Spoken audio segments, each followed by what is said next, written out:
ഇന്ന് നമ്മൾക്ക് സമൂസൻ്റെ റെസിപ്പി ഒന്ന് നോക്കാം.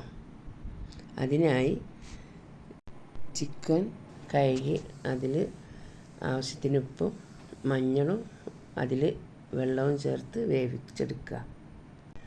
ഇറച്ചി വെന്ത് വരുമ്പോഴേക്ക് നമ്മൾക്ക് ഇവിടെ ഒരു പാത്രത്തിൽ ഉള്ളി വാട്ടി അതിൽ തക്കാളിയും ഇട്ട് രണ്ടും കൂടി ഒന്നിച്ച് വാട്ടുമ്പോൾ നല്ലതാണ്.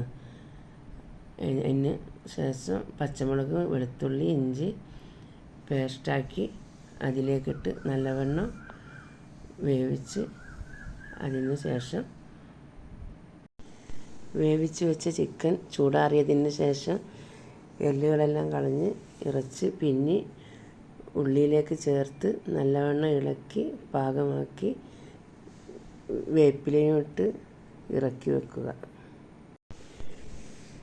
ഇനി ഒരു ലീഫ് എടുത്ത് ആവശ്യത്തിന് ഇറച്ചിക്കൂട്ട് അതിലേക്ക് വെച്ച് മൈദ മാവ് കൊണ്ട് പസണ്ടാക്കി അത് തേച്ച് എന്നിട്ട് ഇങ്ങനെ മടക്കി ചൂടുള്ള വെളിച്ചെണ്ണയിലേക്ക് ഇട്ട് കൊടുക്കാം. നന്നായി അങ്ങോട്ടും ഇങ്ങോട്ടും മറിച്ചിട്ടതിന് ശേഷം അതിന് കോരിയെടുക്കാം.